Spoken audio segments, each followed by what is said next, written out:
Hello again, everybody, and welcome back to another episode of the Fuel for Thought podcast, where we're reviewing the Las Vegas Grand Prix, Race 22. 22 of 24. Yep. Great race, I thought. Well, yeah, we said, let's hope it's a good one. We think it's going to be a good one. I think it was a good one. I think it was too. All round, nothing crazy. No. But all round, quite a satisfying race to watch. Yeah.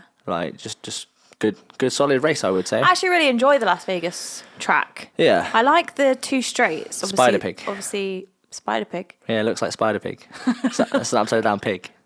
I actually haven't. Seen it in that light, but I'll go back and look at it. Okay, good to know. Yep. But yeah, I like the straights. I think it gave some good chances for overtakes. There were some 3 wides where there shouldn't be 3 wides, and yep, there was. Yeah, good battles, I would say. Some heated battles between certain teammates at certain points. Yeah. But yeah, I mean, let's start from the beginning, shall we? So, George Russell in pole, Mercedes man. Mercedes man. The Mercedes man.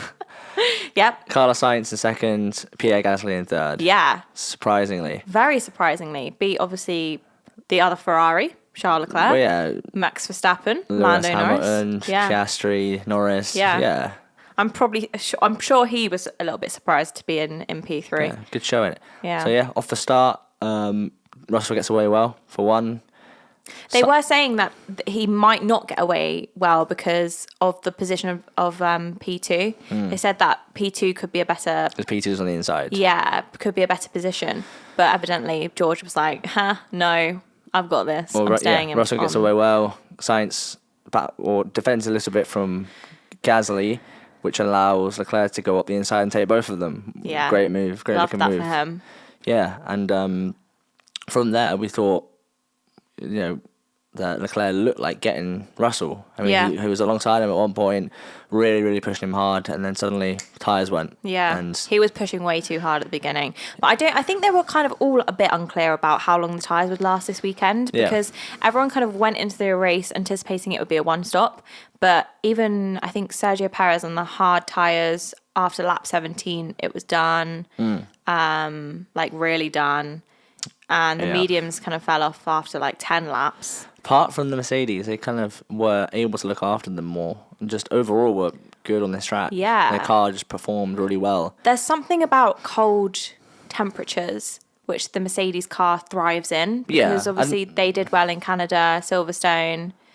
Spa. They did well in Spa, but yeah. It's cold enough. Cold enough, yeah. It was probably not quite as one-dimensional as that, but... Well, no. Yeah, and it definitely helps, I would say. The correlation. But I think we both kind of predicted that Mercedes would be up there this weekend. And our logic was because it was a cold temperature track. But they were like, no, we're really surprised that we're actually up here. Yeah. So...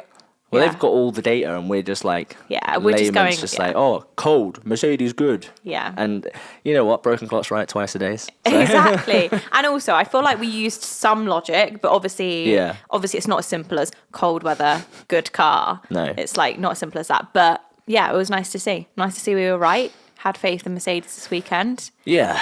Yeah. So, I mean, what happens sort of further on into the race? I mean, so Leclerc started falling back. Even Verstappen got him, and that Red Bull wasn't as quick as the Ferraris today. No. Today? Sorry.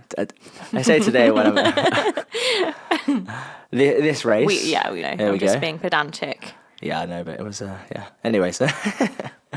but yeah, and then Leclerc got back in the pit stop, so it all kind of worked out. But one man we need to highlight as having a fantastic race, and that is the statistical GOAT, Lewis Hamilton, from 10th. So yes, granted, bad qualifying, pinch of salt because it's his own fault we had to come back from 10th. Yep. But we've seen him in these last couple of seasons play it safe, kind of be stuck behind drivers for a bit because he doesn't want to hit the risk. But no, he just wasn't holding back. Yeah, there was... I don't know where that speed came from, but it was incredible. He was... Obviously, Max did it kind of last week a bit more consistently, but Lewis was getting kind of fastest lap after fastest lap. Yeah, obviously putting his not car in all the out- right places yeah. as well.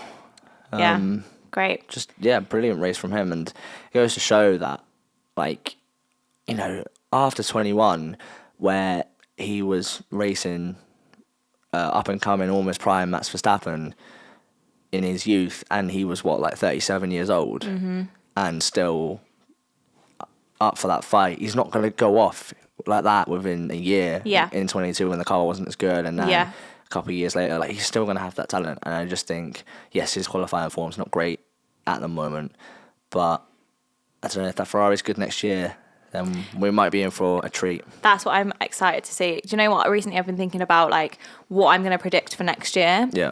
And I think, obviously, Ferrari, I would say at least 50% of the season they've been, well... Not the quickest. Not the quickest, but they've been in contention of being the quickest, right? So if you put Lewis Hamilton in a Ferrari, and also they're going to make steps forward as well, I'm very excited to see it. Yeah, well, so on that, so was Sainz made, or which way around was it? I think, Sainz was made to move over for a quicker Leclerc coming through. Yeah. Almost gave the position to Hamilton in doing so. And then later on, they switched again. Yes. And then there was a conversation about them switching again before the end, so Leclerc could get on the podium, but it didn't happen. And Leclerc was not happy, to say the least, about that, saying, "Oh, have you tried again in Spanish?" So that, to try and reiterate the point more clearly, effectively. Yeah. Well, I think they let Carlos go in front. I could be wrong, but they were expecting him to get a penalty because... The pit, yeah. That was ridiculous. I know, but they have a new race director this weekend. Yeah. So they weren't sure whether it was because of that it wasn't a penalty, but that was, like, clear cut for me. Like, he was almost in the pit. Yeah. And it wasn't even, like, a line he crossed over. He crossed over, like... curb, yeah. Yeah. Yeah, it's like someone missing their exit in the motorway. Exactly. But yeah, I don't know what the rule is there, because in certain tracks like Brazil, the racing line takes you over the pit entry line on the last corner, and no one ever mentions that. Yeah. So like it tends to be more. I know there have been tracks where on the way in, like in Baku, if you don't stick to the line on the way in, you get penalties. Yeah, I've seen drivers get time penalties for that. Yeah. If they've gone over slightly, he's literally gone into the pits and come straight back out, and it's like that's not the racing line. It's dangerous. It's as well. dangerous. Yeah, it's dangerous. Yeah, but they just treat it as a track limit. That just seemed like a slam dunk penalty. Yeah. To be honest with you, like no matter who it is. Yeah. So. But then I was thinking, if it was someone like Lando or Max, obviously the opposite fans would have been crucifying them on Twitter, but because it was Carlos and I didn't really see much about it. A lot of people saying that should have been a penalty. Yeah, I don't know. Yeah, I think obviously the rules are the rules, and be consistent. Be consistent. I feel like everyone always says this, and it's just not happening. I don't really care if they have a new race director; they should keep with the rules. Well, that's not a grey area. It's if you go over the line, is it a penalty or isn't it? Yeah. And then just stick to it. Yeah. There's no grey area there, really, is there? No. But, yeah. So, yeah, the big, obviously, overarching story of this race that we haven't yet mentioned is, well, there's a new world champion, old world champion. Yeah, 4 consecutive world championships for Max Verstappen. Round of applause. Well done, Max. Yeah, I had to fight for it this season. Yeah. But did you see what he said to Zach Brown? He said that you said that I can only do it in the fastest car. Yeah. So fair. Yeah. I think it's fair play. All fun and games. Like, I'm sure, Zach Brown's happy to be proven wrong. It's all sportsmanship at the end of the day. Yeah, definitely. I saw his interview. I don't know who did it, but it was on like a British media outlet of like interviewing him as a world champion. And I actually found the interview like really interesting because of the things Max's mindset and the things that he says and the things that he thinks about. Right. Like it's so clear, like obviously why he is a 4-time world champion after like him expressing that kind of stuff. He acknowledges the fact that him and Lando both get put in situations with questions that they're asked in the media where they answer a certain way because they've kind of been caught out, and people say things are disrespectful, like fans say things are disrespectful to the other driver, but they know behind the scenes that there's respect there. Of course they do, yeah, because with any popularity and any good performance, you're going to gain fans, and you're going to gain that section of your fan base that are incredibly vocal. And usually when people are vocal, it tends to sway towards the negative, or at least like overwhelmingly positive on one side, but then the toxicity on the flip side or towards the rival fans. And it's the same with a lot of sports. Like obviously there's more sports that are more respectful than others, but you always get those like pockets of fans that show that kind of behaviour. And it's unfortunate, but it just comes with the territory, really. There's obviously passion for your team, driver, whatever, but sometimes it does kind of cross a line where the rival kind of gets it. A good way to put it is like fan is short for fanatic, and if you're fanatical about something, it means you're kind of obsessed about it. And it's like that, the peak level of fanaticism, is that a word? Or it is now. It is now. That sounds good either way. Yeah, the peak level of that kind of comes out in that section of fans. So like, I feel like they're kind of switched on to understand that, and it's like, just get on with it. I think it's great to be fans of things. I think it's wonderful to be have a passion about stuff. But yeah, there's obviously, of course, he's got to be healthy though. Exactly. But yeah, also Max was saying how he really is able to just switch off when he's not in Formula, like actively in Formula One. If he has a week or two off, he can really switch off and not think about it, which I think obviously does help him, because his mind is in the game like 100% when he's on a race weekend or in the factory and stuff like that. Yeah. And then he can just switch it off, which I don't know if a lot of people can do. But also he can maximize his off days. So obviously if a driver has an off day, sometimes it's like terrible. But if he has an off day, it's kind of like to make the best out of a bad situation. Exactly. Yeah. And he's quite good at he's quite good at that, I would say. And obviously he recognises that. Yeah. Yeah, I mean, on the other side of things, let's talk about the McLarens. They were nowhere. Like, what happens? I know. Well, they said they switched their rear wing to be more of a downforce rear wing because of the track. But Lando said in an interview after that it wasn't because of that they weren't anywhere. Yeah, Red Bull brought the wrong rear wing as well. Yeah. Like, it's just the wrong one. Like, they managed to bring the Max Verstappen winners t-shirts, but couldn't bring the right wing. Apparently they bought capes as well that said Supermax on them. Oh, God. Yeah, there's probably a reason they didn't bring those out. Yeah. Second thoughts on that one. But, yeah, and then they shaved some of the rear wing off to create more aerodynamics. Max still beat Lando, so... That's what I mean. Like, even with the wrong rear wing, that... rear wing. rear wing. Yeah, he was still quicker. Well, at least one of the Red Bulls was.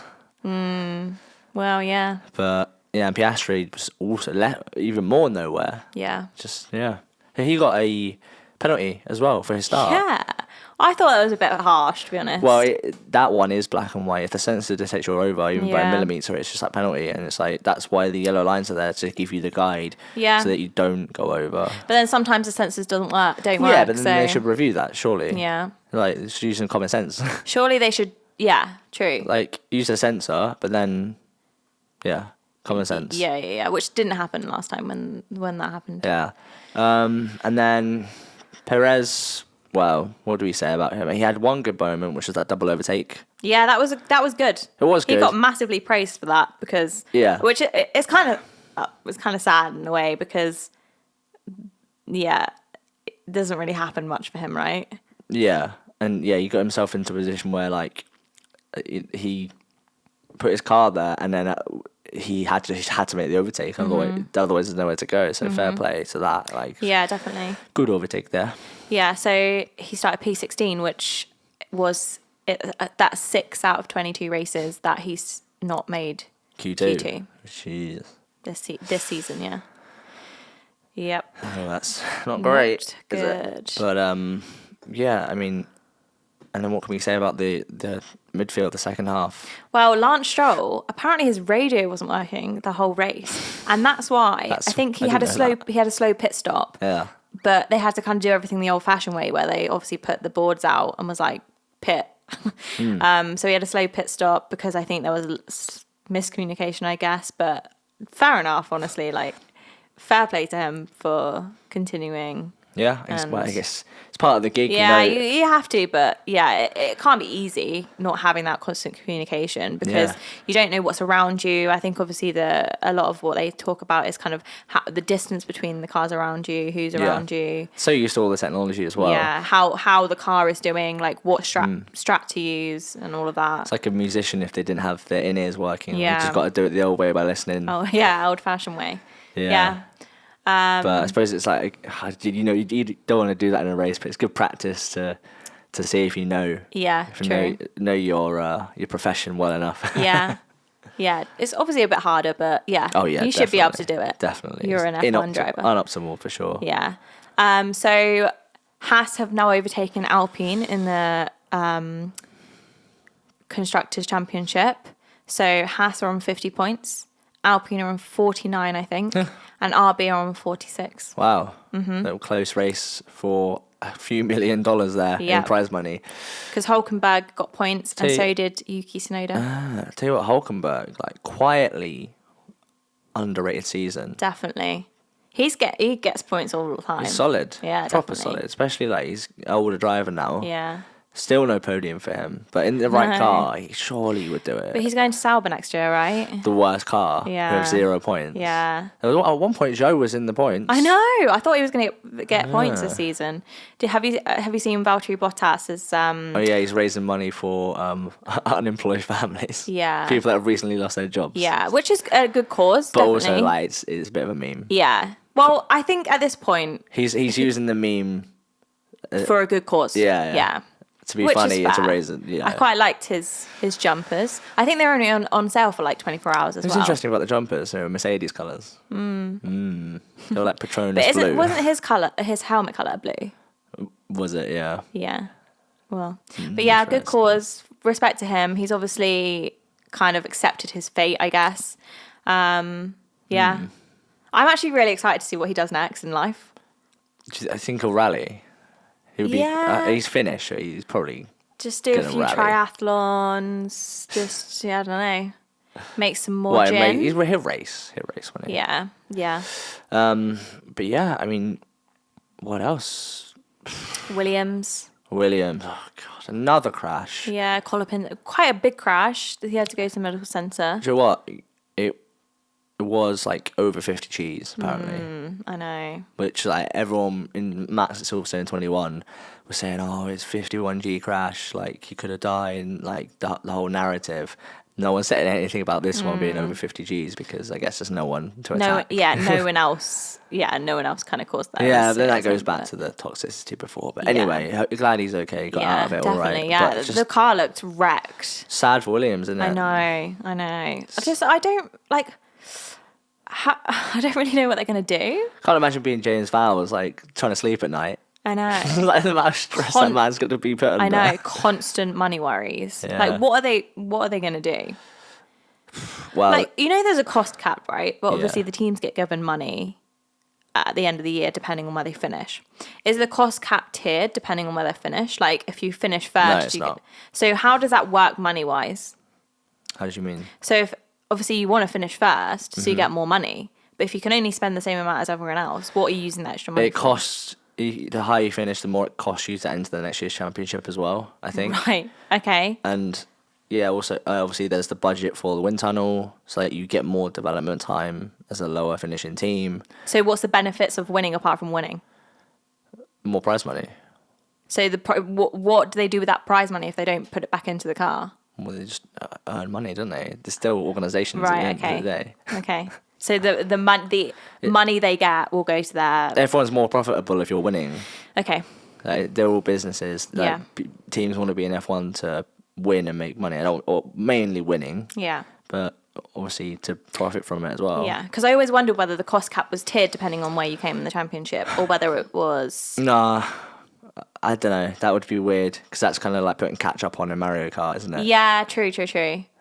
Like they kind of done that with the wind tunnel time, but Yeah. only just to make it slightly more competitive. Yeah. And in terms of letting people develop rather than just giving them more money to throw at things. I guess there's stuff that isn't included in the cost cap that they can use the money for. Yeah. So. Yeah. upgraded in the factory, for Yeah, example. exactly. Yeah. Yeah. Okay, good. I'm glad we've had this chat because sometimes these are the things that I think about that. Yeah. That. Well, these bigger successful teams, they've got these huge campuses now, whereas a small team like Hassel doesn't win anything. Yeah. So obviously, if they get more money, they can develop that and improve that. And I guess if you've got a better environment to work in, the more that you can achieve, the more, it kind of has a snowball effect. Exactly. Okay. Yeah. Yeah. There you go. Nice. Right. Anyway, I mean, we have gone on long enough, I think. So it's that time again where we review our predictions and see how well we did. All right. Yeah, this could be interesting, actually. I think I've kind of done all right in some areas and we're just completely out in other areas. Mm-hmm. So, yeah, after you, I mean, qualifying. Okay. Qualifying, there was one point where I was spot on for like 3 seconds. So, in third place, I put George Russell. In second place, I put Charles Leclerc. Mm-hmm. And on pole, I put Carlos Sainz. Okay. And before Pierre Gasly and George Russell finished their final laps, it was sat at that for like 3 seconds. And I was like, yeah, but you were in the right group. You were on the right lines. Yeah. Yeah, whereas I wasn't. Yeah. I don't know. I just had a feeling about that group. Obviously, didn't. I think if I'd have said Pierre Gasly P3, you probably would have been like, not sure about that. But yeah, well done to him. Wrong. Yeah, I put Lewis. He qualified P3. Yeah, I would have been wrong if I said not sure about that. I thought you said I would have been wrong. No. I said Lewis Hamilton P3, Piastri P2, and Verstappen P1. Yeah. Piastri just. Well, the Red Bull. I think the Red Bull was the third fastest car this weekend, and McLaren was the fourth. Yeah, I would agree. But yeah, this track was not a good one for McLaren, and I don't know. I don't think I expected that. I thought they'd be quickest. Yeah. Yeah. But yeah, the race. The race, I said that Carlos would finish in P3. Yes. Nice. Lando Norris would finish in P2, and Max would finish in P1. Okay, no, not quite. Not quite. But I did predict that Max would beat Lando, and he did. Yeah. So I put Lando Norris in P3. No. Lewis Hamilton in P2. Well done. 1 out of 3. You put. And Piastri in P1. Nah. Not this weekend. So we both got 1 out of 3 there. Well done us. Yeah, you know what? Well done us. And well done Lewis Hamilton for having such a solid race. Coming from 10th to almost win. Like, he looked like he was going to win at one point. Also, well done to George Russell. Yeah, obviously. Like, yeah. Give him some kudos. Kudos. Definitely. Like, to qualify a pole, to keep you cool, and just lead almost from the start. Like, pit stops, obviously. But just lead the race, keep you cool, like, build the gap. Like, building the gap to a driver like Max Verstappen. I know you're probably in a quicker car in that race, but it's not something that should just be, like, sniffed at. No. So. My bold predictions were not very good, I must say. Mine were okay. One of yours I know was right. So I said that there will be 5 race leaders throughout the Grand Prix. There was like 3. I think that was about 3. Yeah. Yeah. Wasn't Perez in front at one point? Oh yeah, maybe there was. Maybe there was 5 race leaders. I can't remember. He was up there. He pitted really late. I just in my head Russell led the whole thing, even though he didn't because of pit stops. But yeah, he did pit really late. Well, I don't think he was ahead. Or was that his second stop? He pitted late. I don't remember. First stop. Yeah. He was like P2 at one point, wasn't he? He started on the hard tyres, so he would have. Yeah. Okay. My first one. I think we can call this right. That Lando Norris will have a bad qualifying. Yeah, you said what, P6 or below? Did I say that? Yeah, I think think I said P6 or below. He qualified in P6. Yeah. Well done. It's like, is that bad for the car that they had that weekend? I don't think it's bad for the car that they had that weekend, but I think it's bad for the car that they've had the season. Not bad. Like, it's not... Well, relatively bad, yes. Yeah. They had a bad car relative to where they need to be, Yeah. All right, okay. I'll give you that one. My second one was a Williams driver will finish in the top 6. Alex Albon DNF'd.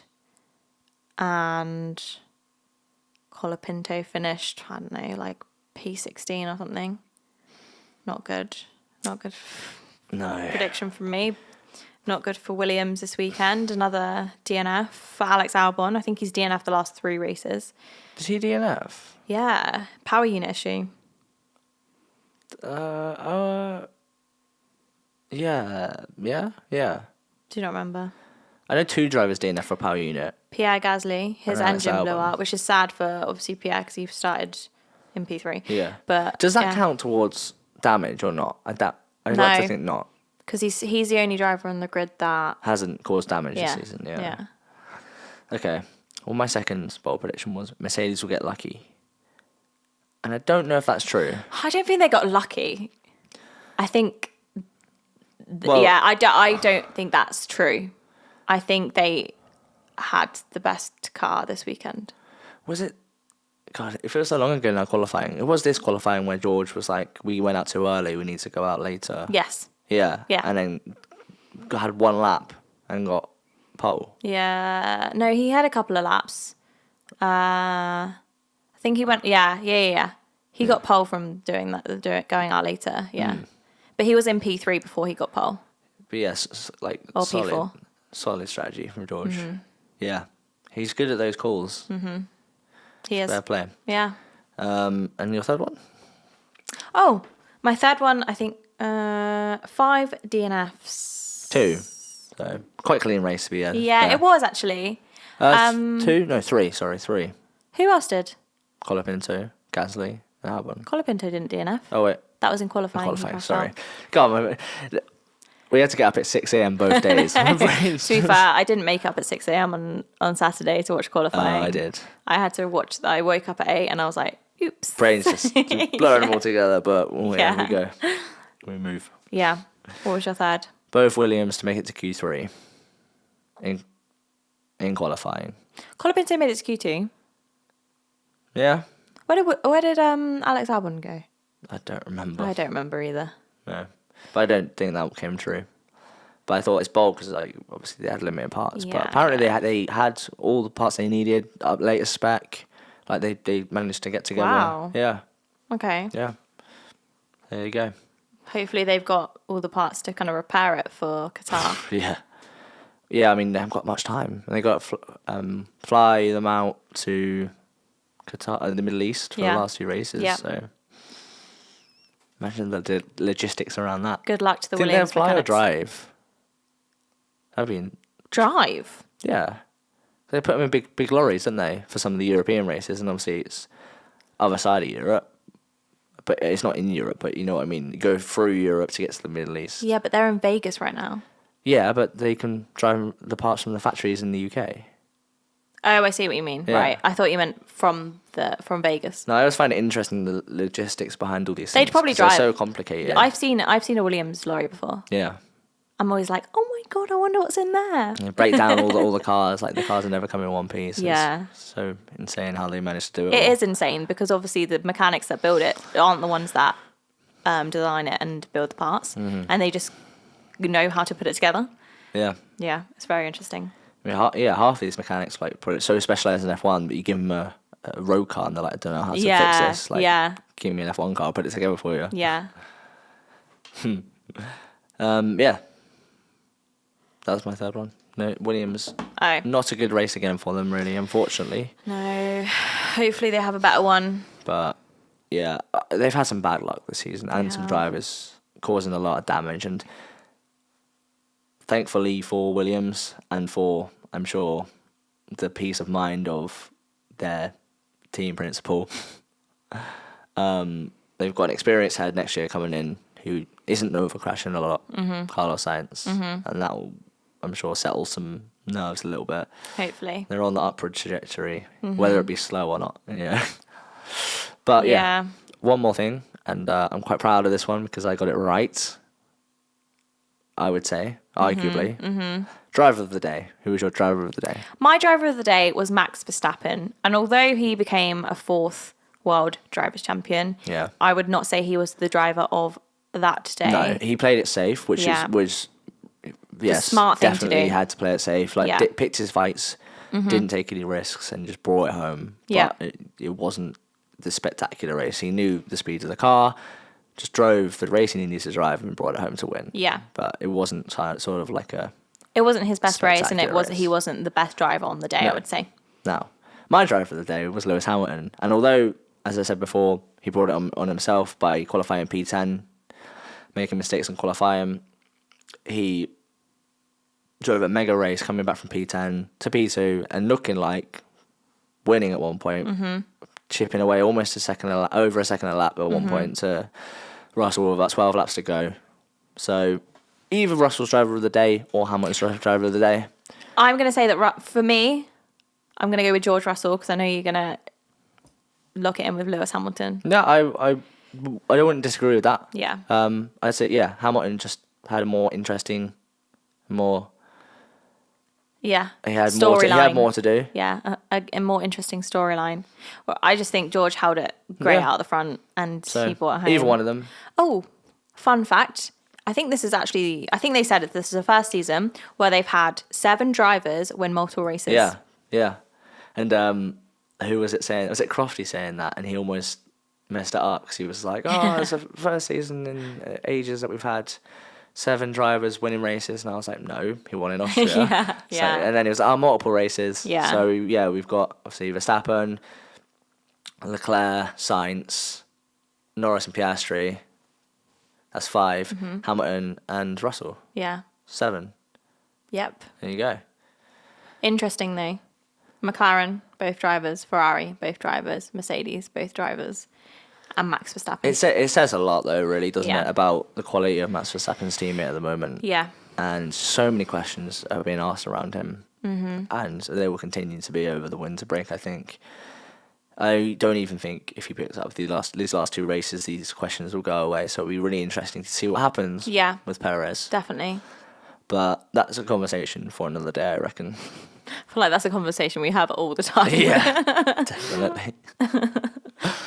But that kind of wraps up Vegas, to be honest. It's really cool seeing them race down Las Vegas, especially since I've been there now. Yeah. So in October, and recognizing certain areas, I was like, oh look, there's the festival It's grounds. cool because that happened to me when I went to Monaco. Because I went to Monaco a year or 2 ago. It was last year. And then when I watched the Monaco Grand Prix, I was like, I've been there. I know where that is. And it's actually...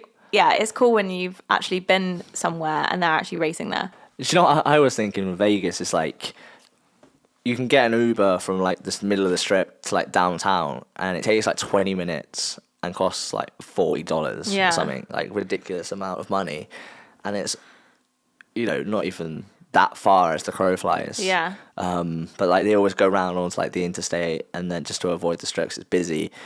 And I was just thinking how quickly do you think it takes to get for them to get from one end of the strip to downtown? Yeah. And it's probably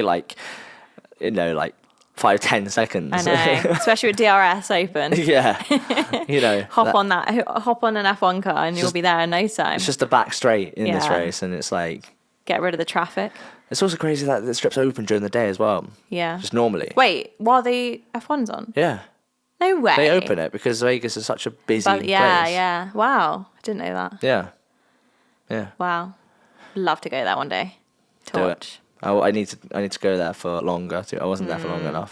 But and cool just seeing things like the Sphere and such. I love the graphics on the Sphere. Did you see the Sergio Perez one when he was out in Q1? No. There was Savage. There was a video of him because they would have videoed them all for the Sphere, with his thumb down. And I was like, did they mean to do that? Because he just got out, he was out, and they literally put his picture up. Because when they drive past, they kind of put the driver's picture up, and he was thumbs down.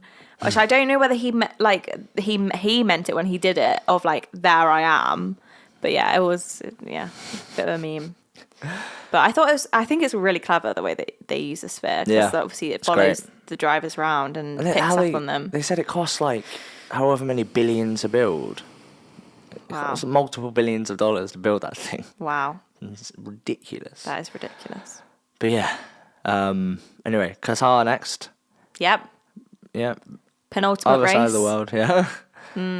but in the desert for the last 2 races. Penultimate race, be interesting to see what happens there. Obviously, it's a night race in Qatar, so it'll be cold in the desert. So we'll see what happens. But we'll build up to that in the next video. Yep. So yeah, until then, let us know, everyone, what you thought. Thank you for watching and listening, all that good stuff. We'll catch you in the next one. Bye.